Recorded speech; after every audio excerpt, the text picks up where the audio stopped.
우리가 주기도문 강해 지금 5개월째 이어오고 있는데 오늘이 드디어 마지막 주일입니다. 18번째 시간 6장 11절로 13절 은혜로 목소리와 함께 같이 읽겠습니다. 시작. 오늘 우리에게 일용할 양식을 주시옵고 우리가 우리에게 죄 지은 자를 사하여 준 것 같이 우리 죄를 사하여 주시옵고 우리를 시험에 들게 하지 마시옵고 다만 악에서 구하옵소서. 나라와 권세와 영광이 아버지께 영원히 있사옵나이다. 아멘. 오늘 이부 예배 참여한 여러분 사랑하고 축복합니다. 특별히 유튜브로 예배하는 여러분, 어쩔 수 없는 상황에 지금 가족들이 모여 앉아 예배할 수도 있지만 예배는 구경이 아니고 예배는 시청이 아니고 관람이 아니고 예배는 참여하는 겁니다. 예배의 적극적인 참여는 댓글입니다. 할렐루야, 할렐루야. 일부 예배도 제가 말씀드렸는데 아멘도 딱 들어보면 알아요. 그냥 아멘. 별로 이제 뭐 아멘 안 하고 싶은데 뭐 아멘, 뭐 황소 아멘. 당신 말이 맞긴 맞는데 별로 난 뭐 그러고 싶지 않아. 아멘. 이런 형통하십시오, 복 받으십시오, 아멘. 이런 적극적인 아멘. 오늘 적극적인 아멘을 기대합니다. 유튜브 아멘. 지금 막 댓글 올라왔을 거예요. 일전에 팔복에 대해서 깊이 나눈 적이 있어요. 산상수훈 8가지 복으로 문을 열었지만 이 팔복 8가지 복이 산상수훈의 서론이고 또 결론이라고 말씀을 드렸습니다. 산상수훈, 예수님의 모든 가르침, 마태복음 5장, 6장, 7장, 예수님이 가르치신 그 모든 가르치심의 핵심인 산상수훈, 이 산상수훈은 이 8가지 복 안에 다 포함되었다고 말씀을 드렸어요. 그래서 우리는 팔복을 통해서 구원을 넘어 부르심으로 가자, 영광에서 영광으로 하나님의 보좌까지 더 깊음으로 가자고 선포했습니다. 천국의 뜰만 거닐지 말고 천국의 대문만 글단잡지 말고 성소를 넘어 지성소까지 하나님 그분의 얼굴과 얼굴로 마주 바라볼 수 있는 곳까지 가자고 선포했습니다. 이 팔복 8가지 복을 둘로 나누면 1복부터 4복까지 이 말씀은 소금과 빛에 대한 말씀 가운데 소금에 대한 말씀이에요. 예수님이 우리에게 마태복음 5장에서 2가지 정체성을 말씀했는데 너희는 세상의 소금이고 너희는 세상의 빛이다 할 때 그 소금에 해당되는 말씀이 마태복음 5장에서 말씀하시는 팔복의 1복부터 4복까지 말씀이죠. 이건 십자가에 해당되는 말씀입니다. 나머지 5번째 복부터 8번째까지 이 복은 예수님의 부활에 대한 부분, 빛에 해당되는 말씀이라고 할 수 있습니다. 소금은 자기를 녹이는 거죠. 자기가 참고 인내하고 기다려주고 자기가 썩어서 맛을 내는 역할, 그게 소금이라면 바로 십자가죠. 우리 예수님은 십자가를 통해서 세상을 살리셨고 부활을 통해서 자기를 드러내셔서 사망 권세 이기신 분입니다. 그리스도인들은 헌신과 희생을 통해서 세상의 맛을 내는 소금이지요. 그러나 소금만 강조하면 소극적 영성으로 흐를 수 있습니다. 예수 믿는 네가 더 손해봐야지, 네가 더 참아야지, 네가 더 인내해야지, 네가 좀 더 양보해야지, 굉장한 미덕처럼 들릴 수 있지만 산상수훈은 그리스도인의 정체성 가운데 빛의 요소를 훨씬 더 강조하고 있습니다. 빛은 적극적으로 어둠을 몰아내는 겁니다. 빛이 들어가면 어둠은 절로 쫓겨가는 거지요. 빛은 영적 전쟁을 말하고 빛은 승리를 말하고 하나님의 능력을 얘기하는 거예요. 예수님은 십자가를 통해서 우리의 모든 죄와 저주를 대신 담당하셨지만 그분은 죽음에 머물지 않고 십자가에 머물지 않고 그분은 사망 권세에 이기시고 부활하셨습니다. 십자가가 소금이라면 부활은 빛입니다. 예수님은 십자가를 지심으로 우리의 모든 죄를 대신 담당하셨습니다. 그러나 그분은 부활하심을 통해서 우리를 사망에서 생명으로 옮기셨어요. 십자가 굉장히 중요합니다. 십자가 복음 너무 놀라운 복음입니다. 그러나 우리의 믿음이 십자가에 머물면 안 됩니다. 십자가를 지나 부활의 자리로 가셔야 합니다. 예수님은 십자가를 지셨지만 십자가 위에 머물러 계시지 않고 그분은 부활하셨고 하늘로 가셨고 다시 오실 것입니다. 우리의 믿음이 십자가에 머물리면 안 됩니다. 영광에서 더 깊은 영광으로 나아가야 됩니다. 십자가가 중요하지만 부활이 없는 십자가는 의미가 없어집니다. 빛이 없는 소금, 하나의 종교 수양이 될 수 있고 종교 문화로 전락될 수 있습니다.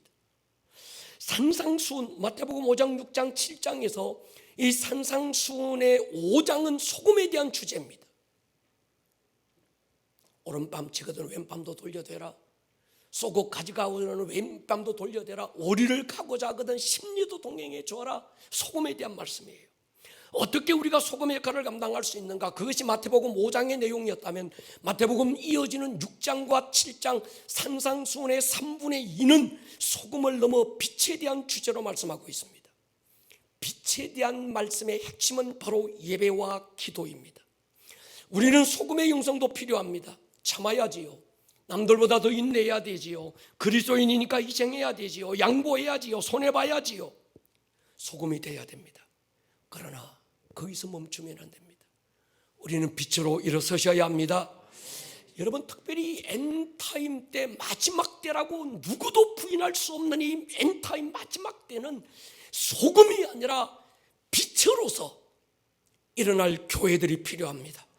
엔타임의 부흥을 주도할 교회는 빛의 능력을 가진 교회, 어둠을 심판하고 이 도시 가운데 하나님의 나라를 선포하고 하늘의 비밀들이 이 땅 가운데 부러지게 할 수 있는 빛의 사명과 빛으로 부르심을 받은 교회, 그런 성도들이 일어나야 합니다. 예수님께서 처음 교회라는 단어를 언급하실 때 마태복음 16장에서 그 교회는 음부의 권세가 이길 수 없는 음부의 권세와 맞짱 떠서 음부의 대문을 부숴버리고 격파하고 빛으로서 나아가는 모습이었습니다. 처음 1세기에 세워진 사도행전의 그 원형의 교회는 그런 교회였습니다. 사도행전 8장 빌립 집사 한 사람으로 사마리아라는 한 도시의 영적 공기를 바꾸어서요, 사도행전 19장 바울과 12명의 성령 받은 제자들을 통해서 당시 신흥도시 에베소라는 그 큰 도시의 영적 흐름을 바꾸었습니다. 아데미라는 우상을 섬기고 있던 사람들이 자기들이 섬기던 아데미 신상을 들고 나와서 두란노 서원 마당에 쌓아놓고 불 지르고 하나님께 돌아오기 시작했습니다. 그런 사도행전의 교회가 주 313년 콘스탄틴에 의해서 로마의 기독교가 되면서, 국교가 되면서 당시 바벨론 전 지역을 장악하고 있던 바벨론 종교와 기독교가 짬뽕이 되고, 그러면서 사도행전 쪽 교회는 콘스탄틴 쪽 교회로 전락되기 시작했습니다. 수도원 영성을 강조하면서 빛의 요소는 사라지고 소금의 모습만 강조했습니다. 결국 중세교회는 암흑기를 맞을 수밖에 없었습니다. 종교 의식화된 콘스탄틴적 교회가 아니라 이 시대 사도행전적 바로 그 교회가 다시 일어나야 될 때입니다. 그 교회들을 통해서 하나님의 부흥이 주도될 줄로 믿습니다. 에스겔 골짜기에 널브러진 마른 뼈들로는 엔타임의 바람을 이겨낼 수 없어요. 살리는 영, 생기를 대언하고 일어날 마하나임 하나님의 군대가 오늘 이 시대에 일어나야 된다면 저와 여러분들의 교회가 그 교회가 될 수 있기를 주의 이름으로 축원합니다. 우리는 소금의 역할 잘 감당해야 합니다. 썩은 세상에서 스스로를 녹여서 참고 희생하고 양보하고 손해보고 세상에서 맛을 내야지요. 그러나 빛의 역할을 잊으면 안 됩니다. 여러분, 주님이 우리에게 너 소금이 되려고 애써라, 빛이 되려고 노력해라 그렇게 말씀하지 않았습니다. 우리의 존재는 이미 세상의 빛 대신 예수로 인해서 이미 빛이고 우리는 소금인 줄로 확신합니다. 그래서 믿음의 사람들은 빛이 있어라 선포하고 우리의 삶 가운데 눈에 보이지 않지만 모든 이 어둠의 영적 존재들을 몰아내버릴 수 있는, 그리고 하나님의 나라가 하나님의 뜻이 이 땅 가운데 풀어지게 만들 수 있는 빛의 사자들이 될 수 있기를 주의 이름으로 축원합니다. 우리 교회가 이 땅 이 도시에 존재한다는 것만으로도 어둠은 밀려나고 주님의 나라가 임해야 돼요. 여러분이 그 집안에 살고 있다는 것만으로도 여러분의 가문에 하나님의 나라가 임해야 될 줄로 믿습니다. 우리 예수님 마태복음 12장에서 선포하셔서요, 내가 성령으로 귀신을 쫓는 것이면 하나님의 나라가 너희 안에 임하였느니라. 할렐루야. 예수님이 민간에 두루 다니시면서 착한 일을 했다. 그러니까 이 사람들이 인본적으로 이 말씀을 어떻게 풀었는가 하면 예수님이 착한 일을 하셨다는 걸 어떤 도덕적이고 윤리적인 차원에 가두어 버렸습니다. 우리의 신앙이 하나의 종교로 차원 높은 어떤 이 윤리로 머물러 버리는 이유가 여기 있습니다. 더 깊음으로 나아가지 못하고 하나의 종교 문화, 하나의 컬처로 남는 이유가 여기 있습니다. 여러분, 성경이 말하고 있는 선과 악은 그런 개념을 뛰어넘습니다. 마가복음 3장을 보십시오. 그들에게 이르시되 안식일에 선을 행하는 것과 악을 행하는 것, 생명을 구하는 것과 죽이는 것 어느 것이 옳으냐. 무엇이 선이냐? 생명을 구하는 게 선입니다. 무엇이 악입니까? 죽이는 게 악입니다. 예수님이 회당에서 말씀을 가르칠 때 한편 손 마른 사람이 주님께 나와왔습니다. 그때 주님께서 안식일에 이 사람을 고쳐줘요. 당시 종교에 머물고 전통에 머물러 있던 사람들이 그 예수님을 고발하기 시작했습니다. 안식일을 범했다는 거예요. 여러분, 종교인에게는 전통이 중요하지만 종교인에게는 교리가 중요하지만 예수님에게는 교리가 아니라 전통이 아니라 살리는 것이 중요했습니다. 할렐루야. 우리의 신앙은 종교가 아닙니다. 차원 높은 도덕도 아닙니다. 이 땅 가운데 하나님의 킹덤을 세우고 하늘에서 이루신 하나님의 뜻을 풀어내는 것입니다. 그렇다면 소금만으로 안 됩니다. 빛으로 부르심을 받은 빛의 사자들이 일어나서 오늘 이 세대 가운데 빛이 있으라 선포하고 어둠에 결박된 세대들을 풀어줄 수 있는 영적 능력이 있어야 될 줄로 믿습니다. 여러분, 특별히 코로나가 끝나가는 이제 우리가 주기도문 금요일날 전신갑주가 끝이 나고 이제 우리는 다음 주부터 새로운 시즌을 선포할 때 이 코로나도 엔데믹으로 끝나게 될 겁니다. 포스트 코로나 시즌. 딱 이 하나님의 새로운 시즌이 선포되는 이 타이밍에 주님은 주기도문을 통해서 우리에게 선포하셨어요. 너희는 빛의 사자가 되라. 할렐루야. 여러분, 우리 교회는 빛입니다. 우리의 부르심은 세상의 빛을 선포하는 것입니다. 그저 참고 그저 견디고 십자가의 주님 바라보고 인내하고 있는 것이 신앙이 아니고 이젠 교회됨의 본질을 찾아가야 될 때가 된 줄로 믿습니다. 소금의 역할도 해야지요. 그리스도인이라는 것 하나 때문에 직장에서 사업에서 양보하고 손해보기도 하십시다. 누가 왼밤치거든 올림밤도 되돌려보고 이건 누가 오리를 가자고 그러는 심리까지도 한번 가보십시다. 이건 어떤 인간의 인격적인 문제, 성품의 문제를 떠나서 주님이 그렇게 말씀하셨으니 순종하여 손해봐야 된다면 기쁨을 한번 해보십시다. 할렐루야. 손해보라 그러면 별로 아멘 이러시더라고요. 그러나 여러분, 그게 빛의 은혜가 임할 줄로 믿습니다. 여러분 보십시오. 소돔과 고모라가 악인이 넘쳐서 심판받은 게 아닙니다. 그 땅에 어둠과 맞설 수 있는 빛의 사자들 10명이 없어서 심판을 받은 거예요. 오늘 이 땅의 시대의 문제는 세상이 악해서 아닙니다. 빛으로 부름받은 교회들이 교회됨을 잃어버리고 빛으로 부름받은 주의 성도들이 빛의 사명을 잃어버려서 이 세상이 어두워지는 겁니다. 이 시대 아이들이나 어른들이나 모든 세대가 상하고 묶이고 갇혀 있습니다. 이사야 61장에 보면 여호와의 영이 내게 임하셨으니 상한 자 치료하고 묶인 자 풀어주고 갇힌 자 내가 자유케 할 것이다. 오늘 이 세대가 그렇습니다. 눈에 볼 때는 멀쩡한 것 같은데 공부도 많이 했고 나름 어떤 멋진 인생 같은데 속을 들여다보면 다 상했어요.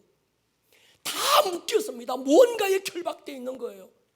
무언가에 갇혀 있는 겁니다. 근데 자기가 상한 건지 자기가 지금 포로가 되어 있는 건지 더 깊이 자기가 지금 어떤 무엇에 보이지 않는 최상살에 갇혀 있다는 사실조차 모르고 있는 거예요. 하나님의 영은 이걸 풀어주실 것입니다. 누구를 통해서요? 이 땅에 빛으로 부름받은 그리스도인들을 통해서 이 땅에 빛으로 부르심의 소망을 입은 교회들을 통해서 하실 거예요. 여러분, 이스라엘 백성들이 애굽에서 하나님이 창세기 15장에 보면 아브라함에게 아브라함아 400년간 네 자손들이 이방의 계획이 될 거다. 그 후에 돌아올 거야. 근데 그들이 400년이 이미 지나고 430년이 됐는데도 그들이 돌아갈 생각을 않습니다. 여러분, 이건요, 하나님의 뜻이 잘못된 게 아닙니다. 시세를 분별하고 하나님의 뜻을 분별하고 몸부림치며 부르짖을 기도해야 한 사람이 없었기 때문이죠. 가나안 정복이 늦어진 건 하나님의 뜻이 아니었고 어떤 운명이 아니었습니다. 처음 하나님께서 아브라함을 통해서, 모세를 통해서 이 땅 가나안 땅은 나의 킹덤이 되게 하고 나를 예비하는 땅이 되고 내가 왕이 되어서 내가 통치하고 내가 다스리는 나의 왕국이 될 거다, 하나님이 약속하신 하나님의 뜻을 알고 그 뜻이 이루어지기를 원했던 다윗 한 사람이 없었기 때문이에요. 여러분, 오늘 시대도 그렇습니다. 이 시대 다윗이 필요합니다. 동의하십니까? 여러분이 여러분들의 가문의 다윗이 될 수 있기를 주의 이름으로 축원합니다. 우리는 소금이지만 또 빛이 되십시다. 삶의 현장에서 소금으로 양보하기도 하고 손해보기도 하고 져주기도 하고 때로 내가 맞서 싸울 힘도 있고 소리 높일 어떤 힘도 있지만 두 손 들고 하나님의 나라가 임하시옵소서, 하나님의 뜻이 오늘 현장에도 이루어지기를 선포할 수 있는 빛의 사람들이 될 수 있기를 축복합니다. 보이지 않는 영적 세계를 향하여 그리스도 예수의 이름을 선포하고 모든 어둠의 세력들을 결박하고 풀어내버릴 수 있는 빛으로 부름받은 빛의 사자들, 이 시즌이 그 빛의 사자들을 찾고 있습니다. 그러기 위해서는 마태복음 5장을 넘어 마태복음 6장으로 가야 되고 6장을 넘어 7장으로 우리는 더 전진해야 됩니다. 거기에서 주제로 말씀하시는 기도에 대한 부분을 알아야 돼요. 마태복음 6장 7장에서 기도하라는 걸 말씀하실 때 특히 주기도문 안에서는 빛의 비밀을 풀어주고 있는 거예요. 주기도문을 통해서 주님은 소금의 기도가 아니라 빛으로서의 강력한 기도가 뭔지를 지금 풀어주고 계시는 겁니다.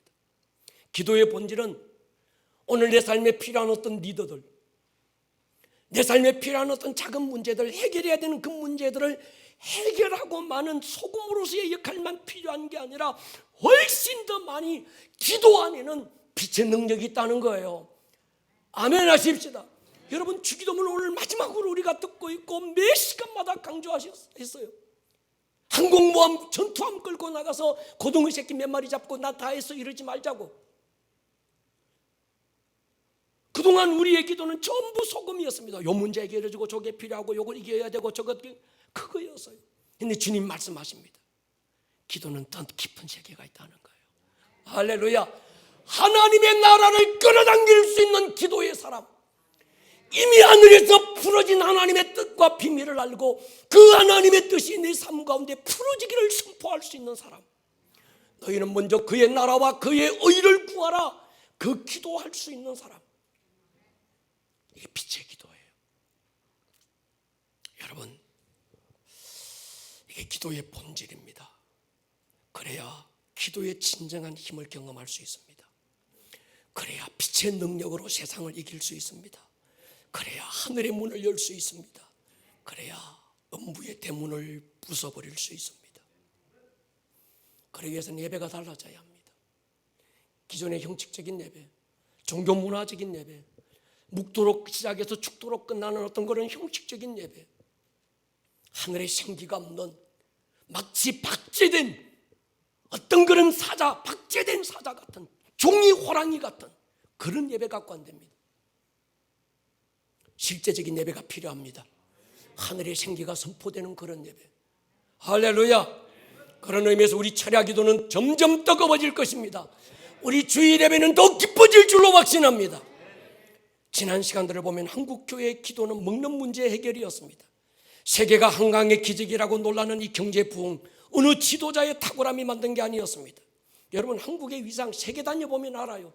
제가 유럽으로 미국으로 전 세계 다녀보니까 한국의 위상이, 한국 여권의 힘이 굉장히 강력합니다.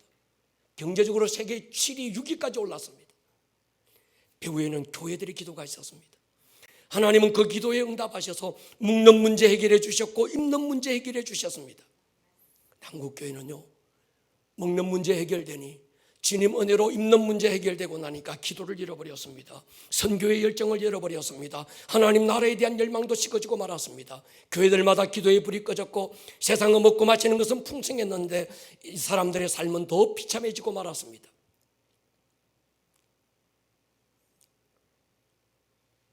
코로나를 하나님이 주신 건 아닌데 이런 상황에서 코로나를 허락하지 않을 수 없었다는 생각을 해봐요.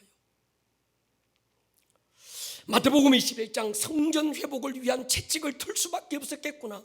마태복음 15장 같은 예수라는 포도나무에 붙어 있지만 열매 없는 가지들을 찍어내버릴 수밖에 없는 그 주님의 마음이 이해가 되는 거예요. 이 부흥의 파도를 위해 우리가 당장에 회복되어야 될 본질, 예배와 기도입니다. 빛의 역할입니다. 할렐루야. 마태복음 5장에서 마태복음 6장으로 점점 더 깊어져서 마태복음 6장에서 마태복음 7장으로 우리는 전진해야 됩니다. 먹고 마시는 것, 입는 문제 뛰어넘는 하나님의 나라를 구하고 하나님의 뜻을 이 땅 가운데 풀어낼 수 있는 주여 이 도시가 영적 유업으로 가득한 선교사들이 이 땅을 제일 먼저 밟았고, 인천에서 상륙작전이 벌어져서 나라를 구했던 이 인천 땅이, 하나님, 이 땅이 하나님의 땅이 되게 해주십시오. 이 도시가 하나님의 도시가 되게 해주십시오.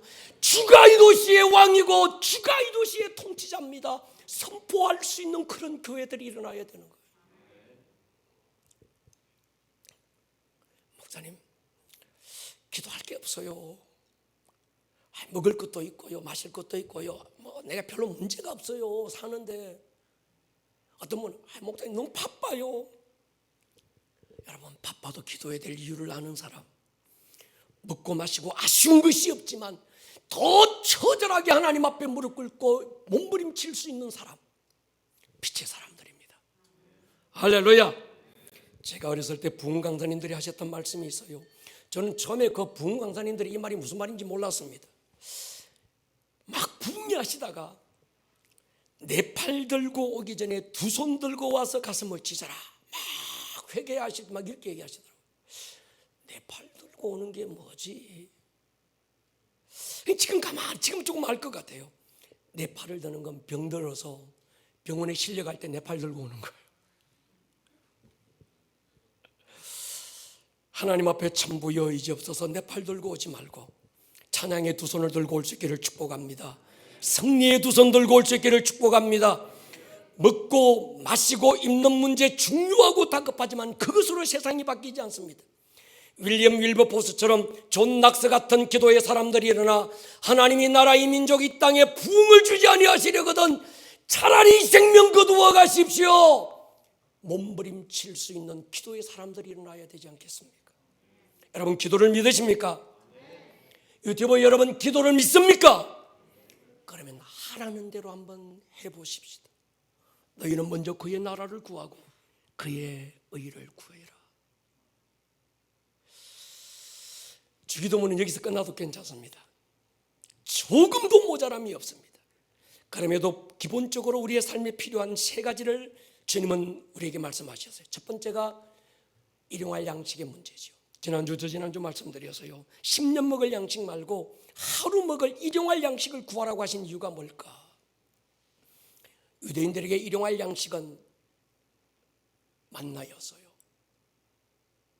신명기 8장에서 마태복음 4장에서 일용할 양식은 하나님의 주권을 인정하는 것, 하나님의 말씀, 나는 떡으로 사는 존재가 아니라 하나님의 말씀으로 삽니다.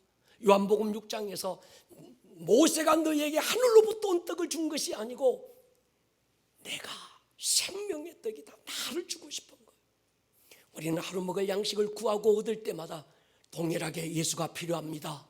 할렐루야. 나는 떡으로 만족한 짐승 같은 존재가 아닙니다. 나는 영적 존재입니다. 나는 예수가 필요하고 나는 말씀이 필요합니다. 존재를 두고 기도할 수 있는 사람. 한 백부장이 죽게 나오잖아요. 내 아인이 병들었습니다, 고쳐주십시오. 주님이 응답합니다. 내가 가서 고쳐주리라. 백부장이 이렇게 고백해요. 주님이 내 집에 들어오는 걸 나는 감당할 수 없습니다. 말씀만 하옵소서. 주님이 선포하죠. 내가 이스라엘 가운데서 이만한 믿음을 만나보지 못했다. 주신 말씀에 순종하는 것도 믿음이지만 아직 나타나지 않고 보이지 않지만 이 일에 주의 말씀을 요구할 수 있는 믿음, 이 믿음의 수준까지 갈 수 있기를 주의 이름으로 축원합니다. 여러분, 아모스 8장 보십시오. 같이 한번 읽을까요? 11절 시작. 주 여호와의 말씀이니라. 보라, 날이 이를지라. 내가 기근을 땅에 보내리니 양식이 없어 주림이 아니며 물이 없어 갈함이 아니요 여호와의 말씀을 듣지 못한 기갈이라. 여러분, 이 말씀이 이 시대 지금 이루어지고 있습니다. 먹을 양식이 없다, 그런 건 없어요. 마실 물이 없다, 그것도 아닙니다. 그럼에도 이 시대가 목마르고, 그럼에도 이 시대가 허기진 이유가 뭘까요? 말씀이 없는 거예요. 말씀이 닫히고 있는 거예요. 교회 문이 닫히고 있는 거예요. 성령의 감동이 사라지고 있는 거예요. 내가 어디에 가면 허기진 내 영혼을 채울 수 있는 예배가 있을까? 내가 어느 자리에, 어느 예배 자리에 앉으면 내 영혼의 이 목마름을, 이 살아있는 영적인 사람들은요, 여러분, 이게 말씀이 안 채워지고 자기의 영이 안 채워지면 참 막 미치고 환장하고 폴딱 뛰거든요. 어디에 가면 누구를 만나면 내 영혼의 이 허기짐을 이기게 할 수 있는 어떤 그런 예배 자리가 있을까? 충혈된 눈으로 여러분이 포스트 코로나 시즌은 찾아 헤매는 시즌이 될 겁니다. 우리 교회 말씀이 기갈되지 않기를 기도해 주십시오. 뻔한 교리적인 말씀 말고 사람이 인위적으로 조작해서 첫째, 둘째, 셋째, 서론, 본론, 결론, 사람이 어떤 프로그램적으로 만들고 이렇게 어떤 꾸며놓은 말씀 말고 성령이 교회들에게 하시는 주의 음성이 담겨 있어서 그들의 육과 혼을 뛰어넘어 그들의 영의 충격을 줄 수 있는 그런 말씀이 우리 교회 안에서 선포되게 하여 주시옵소서. 에베소서 6장, 에베소서의 결론이었습니다. 에베소서 1장에서 하나님의 아들됨을 선포하자고 그래서요. 그래서 에베소서 1장 할 때 당신이 누굽니까? 우리가 하나님의 아들들입니다. 에베소서 2장, 교회가 도대체 뭡니까? 킹십, 교회됨이 도대체 뭡니까? 만물을 충만케 하시는 이의 충만함이 교회다. 할렐루야. 마태복음 6장 결론적으로 하나님의 나라 영적 전쟁에 대해서 전신갑주가 선포되고 마지막으로 결론을 내린 말씀이 있습니다. 또 나를 위하여 구할 것은 내게 말씀을 주사 나로 입을 열어 복음의 비밀을 담대히 알리게 하옵소서. 여러분들이 이 목사를 위해서 기도해 주기 이겁니다. 하나님, 우리 목사님 입을 열어 복음의 비밀을 담대히 알리게 해 주십시오. 오늘 우리 이승 장로님 기도해 주신 게 참 고마웠습니다. 저 기도가 필요해.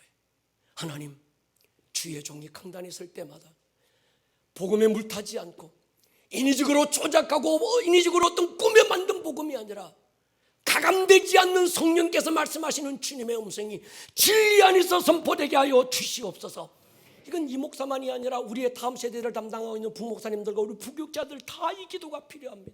이들만 필요한 게 아니라 우리 구역장들 안에 이 지혜와 계시의 영이 필요합니다. 할렐루야. 하나님의 나라와 그의 의를 구하고 그럼에도 꼭 필요한 세 가지. 첫 번째, 공급의 문제. 그리고 세 번째가 보호의 문제.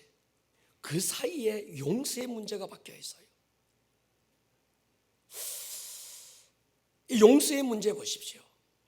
우리가 우리에게 죄 지은 자를 사하여 준 것 같이 우리 죄를 사하여 주십시오. 이 말은 우리가 우리에게 빚진 자를 탕감하여 준 것 같이 우리 빚도 탕감하여 주십시오.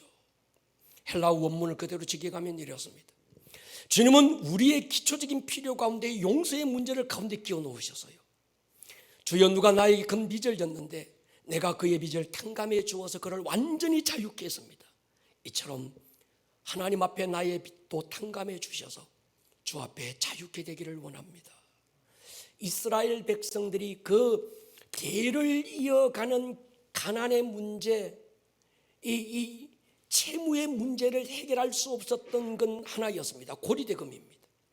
엄청나게 불어나는 이 이자를 감당할 수 없어서 아들, 딸들이 노예로 팔려가면서 끝없는 대물림이 이곳에 일어났던 거예요. 여러분, 이건요 빚의 문제만이 아닙니다. 용서의 문제도 이게 대를 이어서 굴레가 돼요. 마태복음 12장에 굉장히 비밀스러운 게 나옵니다. 어떤 더러운 귀신이 사람에게서 나갈 때 물 없는 곳으로 다니며 쉬기를 구하되 얻지 못하니까 자기가 나온 나의 집으로 돌아가리라. 혼자만 돌아가는 게 아니라 7 귀신 데리고 들어갑니다. 귀신이 하는 말이 있어요. 내가 나온 내 집으로. 이 악한 영이, 이 사단이, 귀신이 하는 말이 뭔가 하면 저 사람은 내 집이라는 거예요. 그것도 합법적으로 자기 집이라고 지금 권리를 주장합니다. 이 합법적인 어떤 그 근거가 뭘까? 해결되지 않는 용서의 문제예요. 치유되지 않는 상처의 문제입니다. 그래서 예수님께서 이 땅에 오셨을 때 누가복음에 보면 이사야 선지자의 이 말씀을 인용하잖아요. 내가 이 땅에 온 이유는 마음이 상한 자 고치고, 마음이 상한 자는 마음이 상한 것으로 끝나지 않고 마음이 상한 자는 틀림없이 묶인다. 무언가에게 결박돼서 끌려다니는 거예요. 이게 끌려다니다가 더 깊이 나가면 갇혀버려요. 보이지 않는 어떤 사슬에 딱 갇혀서 꼼짝을 못하는 겁니다. 오늘 하나님의 영이 자유케 하는 시간이 될 수 있기를 주의 이름으로 축원합니다. 경제적인 빚의 문제 자유될지어다. 정오와 미움과 분노로부터 자유될지어다. 모든 어둠의 썬뿌리들, 원수에게 열려지고 있는 모든 것들 이 시간 닫혀버리고 하늘의 문이 열려지기를 주의 이름으로 축원합니다. 현대의학은 마음의 문제와 육체의 병을 연결시켰어요. 그전에는 그러지 않았습니다. 마음은 따로 몸은 따로. 그래서 마음의 문제는 별로 거론되지도 않았고 사람들이 어떤 거 알지도 못했습니다. 근데 요즘은 육체의 병만이 아니라 이 병이 마음의 병에서 온다. 그리고 어떤 이 미국의 하버드 대학에서는 영성의학이라는 어떤 그 학문을 만들면서 이 마음의 문제는 그 사람의 영에서 문제가 오는 것이라고 지금 얘기하고 있습니다. 그래서 몸과 혼과 영은 분리될 수 없고 연결된 한 세트 안에 있다고 지금 얘기하는 거예요. 더 이상 몸의 질병은 몸의 질병만의 문제가 아니라 마음의 문제일 수 있습니다. 여러분이 우울증 보십시오. 마음의 감기가 아닙니다. 제가 빌 게이츠도 아니고 미래학자도 아니지만 만약에 코로나보다 더 엄청난 팬데믹이 앞으로 온다면 저는 마음의 바이러스일 것 같아요.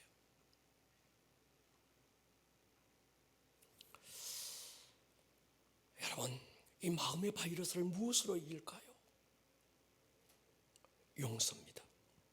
그래서 주님은 주기도문에서 일용할 양식을 주십시오. 악한 자로부터 구해 주십시오. 보호의 요청을 뛰어넘어 그 한가운데 용서의 문제. 이건 세 가지가 하나 세팅입니다. 용서의 문제는 내 감정의 문제도 아니고 선택의 문제도 아닙니다. 용서는 명령이고 순종의 문제입니다. 이 용서의 문제, 예수님의 주기도문 이 용서의 부분을 가지고 신학적인 논란이 신학자들에게 많이 있었습니다. 내가 다른 사람을 용서해 주지 않으면 나의 모든 죄도 용서받지 못하는 것일까? 내가 누군가를 용서해 주었기 때문에 나의 죄가 용서받는 것일까? 여러분들 어떻게 생각합니까? 은혜를 너무 지나치게 강조하는 복음주의자들은 이렇게 얘기했습니다. 우리의 죄는 우리가 누군가를 용서하기 전에 이미 용서는 선포됐고 우리는 믿음으로 모든 죄를 이미 용서받았다. 그래서 주님이 지금 이 기도라고 하라고 하시는 것은 받은 용서에 대한 선포적 기도다 이렇게 얘기합니다.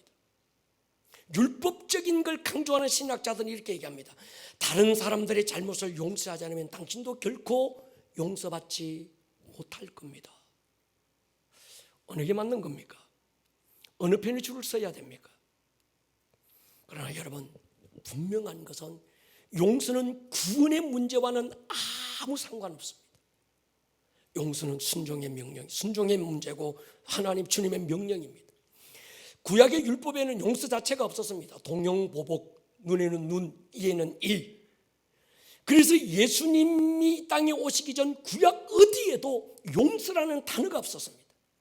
예수님이 땅에 오시면서 가장 먼저 용서가 선포되기 시작한 거죠.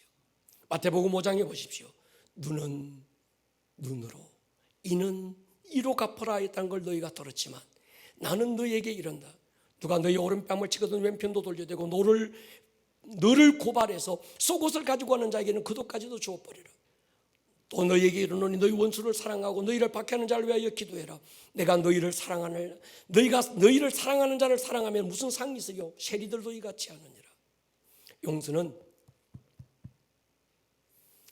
구약의 율법에 갇힌 자들이 그 하나님의 말씀은 내가 가감할 수 없는, 선택할 수 없는 명령으로 받았던 것처럼 오늘 용서의 문제는 율법을 완성하신 주님이 우리에게 주신 또 하나의 명령이죠. 이건 선택의 문제가 아닙니다. 이건 명령이죠. 누구를 위한 명령일까요? 나를 위한 명령이죠. 용서하지 못한 결과는 단순한 감정의 문제를 뛰어넘어 영적 결박과 사로잡힘, 갇히는 데까지 간다는 거예요. 여러분은 주님께서 이 용서를 말씀하실 때 마음에 떠오르는 인물들이 있을 거예요.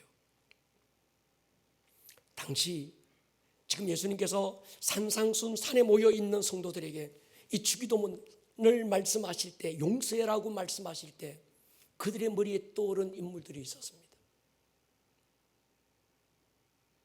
로마의 군병들이, 그전에 그리스의 병사들이, 그전에 페르시아의 병사들이, 나라가 함락되고 나라가 또 무너질 때마다 백주대난 내가 보는 앞에서 내 아내를 겁탈하고 부모가 두 눈 시퍼렇게 뜨고 보고 있는 그 자리에서 창으로 칼로 내 자식을 찔러 죽이는 그때 로마의 병사들이 떠올랐을 거예요. 주님은 지금 말씀하는 거예요. 돈 얼마 떼먹은 그 여자 말고 그들을 용서하라는 거예요.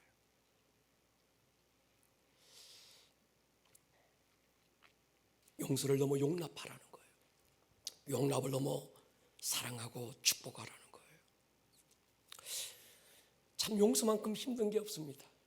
여기서 제가 용서하십시다 그러면 별로 아멘이 안 나올 것 같아요. 용서가 힘들어요. 왜 용서가 힘들까? 세상의 지식이 아니기 때문에 그렇습니다. 용서는 하늘의 언어지요, 세상의 수학으로 풀 수 없는 공식입니다. 십자가의 은혜의 공식이라야 풀어지는 문제. 그런데 주님께서 인간의 힘으로 할 수 없는 일을 왜 하라고 하실까? 이유가 있습니다. 용서할 수 있는 힘을 주겠다는 거예요. 하나님의 나라가 임하기를 기도하는 자에게, 하나님의 뜻이 풀어지기를 선포하는 자에게 내가 용서할 수 있는 힘도 주겠다. 공급의 문제, 일용할 양식의 문제, 용서의 문제, 영적 공격으로부터 보호받는 이 문제, 서로 연결되어 있는 거지요. 우리가 하나님의 아들들로 이 세상 살아가면서 매일 매 순간마다 직면하고 해결해야 될 문제들이죠. 먹는 문제, 매일매일 문제인 것처럼 용서의 문제, 매일매일의 문제입니다.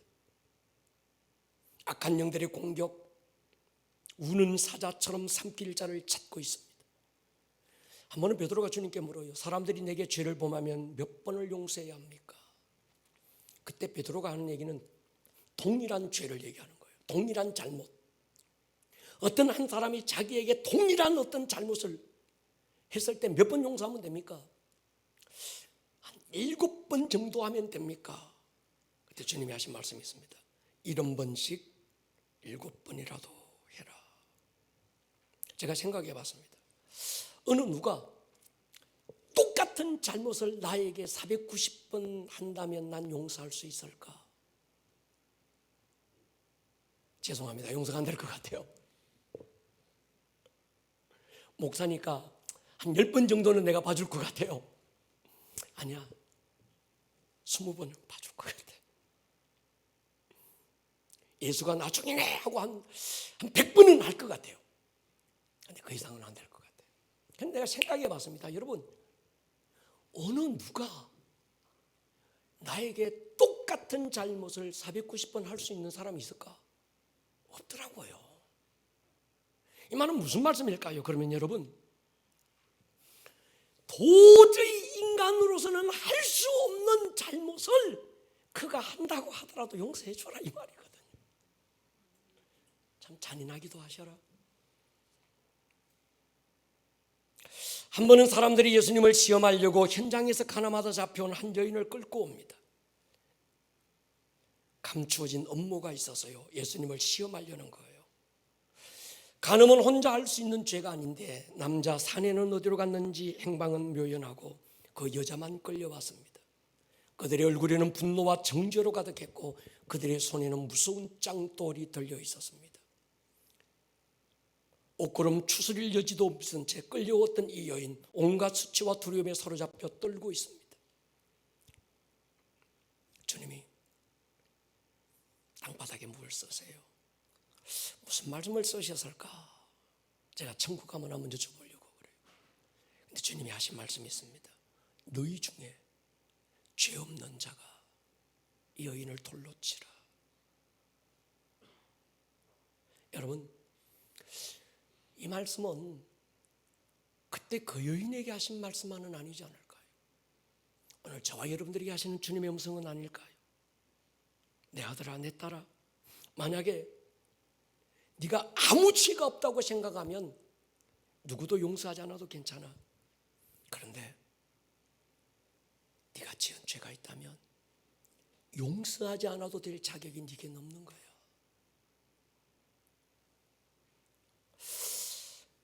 돌을 들고 무섭게 덤벼렸던 사람, 들었던 돌 내려놓고 하나씩 떠나가고 여자만 남았을 때 주님이 정말 따뜻한 한마디로 그 여인에게 말씀을 하세요. 딸아, 나도 너를 정죄하지 않는다. 그분은 얼마든지 자격이 있습니다. 그분은 권리가 있어요. 정죄할 권리가 있습니다. 용서하지 않을 충분한 자격을 가진 분입니다. 그분은 용서받아야 될 어떤 무엇이 없기 때문입니다. 그럼에도 불구하고 주님은 그 여인을 정죄하지 않았어요. 용서를 선포하셨습니다. 여러분, 용서는 내 선택의 문제가 아닙니다. 목사님, 내 눈에 흙 들어가기 전에는 안 돼요. 그 인간은 안 돼요. 여러분, 이건 내 선택의 문제가 아니에요. 순종의 문제입니다. 우리 모두는 큰 빚을 탕감받은 자들이죠. 지옥 가느냐 천당 가느냐의 문제가 아닙니다. 사울의 손자가 다윗에게 이렇게 고백하잖아요. 머비보셋이 죽은 개 같은 나를 왕의 식탁에 앉히는 이유가 뭡니까? 바로 우리 모습입니다. 죽은 개 같은 나, 하나님의 자녀 돼서 왕의 식탁에 우리를 앉혔어요. 이제 용서는 선택의 담을 넘으셔야 합니다. 명령이고 순종입니다. 누구를 위해서가 아닙니다. 하지 않으면 내 마음이 상하고, 마음이 상한 자는 반드시 묶이고 어둠의 영들이 그 사람을 가두어 놓아요. 그리고 끌고 다닙니다. 거기다가 집을 지어놓고 내 집이야, 악한 귀신 7을 데리고 들어가서 거하고, 그 사람의 나중 형편이 이전보다 훨씬 더 심하게 되는 이런 결과를 가지고 오는 거예요. 머리를 한번 숙여보십시다. 사랑하는 여러분,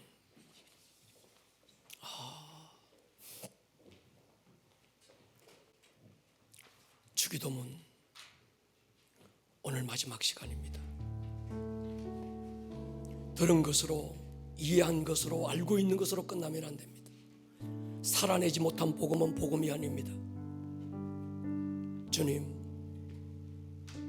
먼저 하나님의 나라가 임하기를 기도합니다.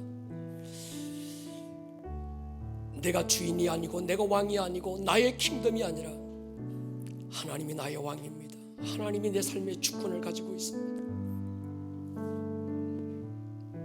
그 나라가 임하면, 하늘에서 이루어진 하나님의 뜻이 풀어지면 공급의 문제, 용서의 문제, 보호의 이 문제 절로 풀어질 것입니다. 우리는 은혜 아니면 살아갈 수 없습니다. 은혜를 주십시오.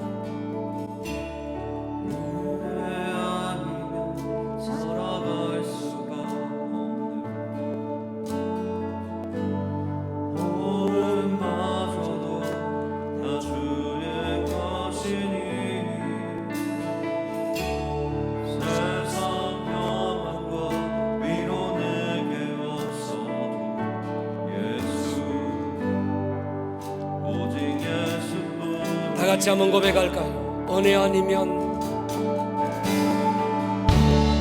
은혜 아니면 살아갈 수가 진실입니까? 은혜가 필요합니까?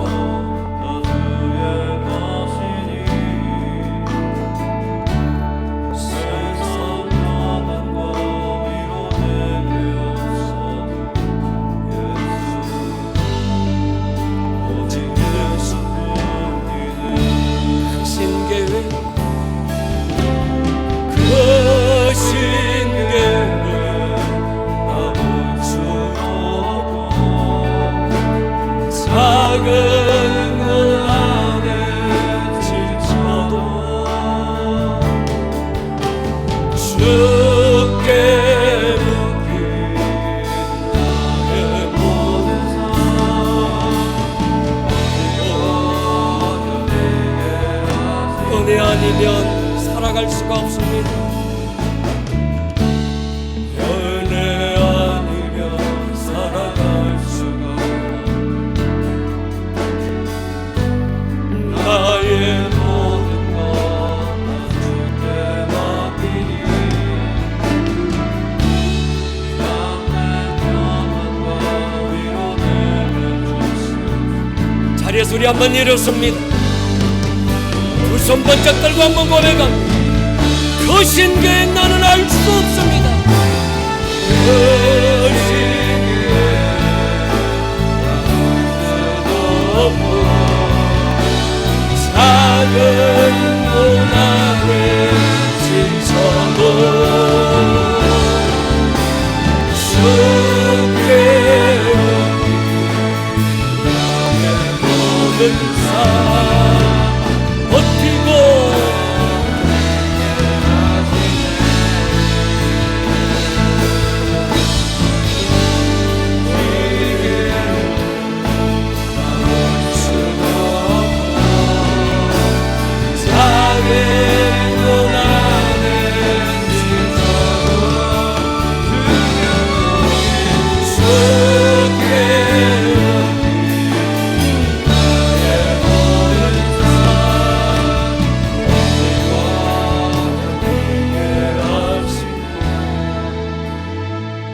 한번 기도하고 예배당 문을 나서고 싶습니다. 하나님,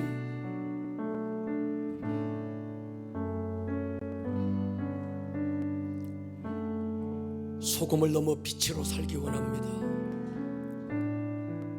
십자가를 넘어 부활의 자리로 나아가기를 기도합니다.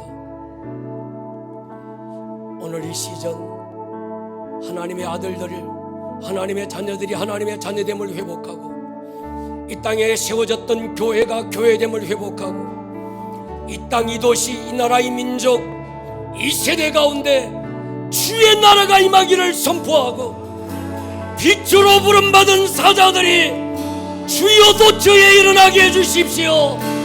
용서의 마음의 문제를 풀어버릴 수 있도록 주님이 이 땅, 이 민족을 긍휼히 여겨주십시오. 동서가 하나 되게 해주십시오. 남북이 하나 되게 해주십시오. 세대와 세대가, 부모 세대와 자녀 세대가 주여 용서하고 하나 되게 하여 주십시오. 주여 한번 부르고 통성으로 기도합니다. 주여. 오늘 들었던 이 말씀이 듣는 말씀에서 끝나지 않고 여러분들의 삶에 살아내는 말씀으로 생명력 있는 말씀이 될 수 있기를 주님의 이름으로 다시 한번 축복합니다. 온 하늘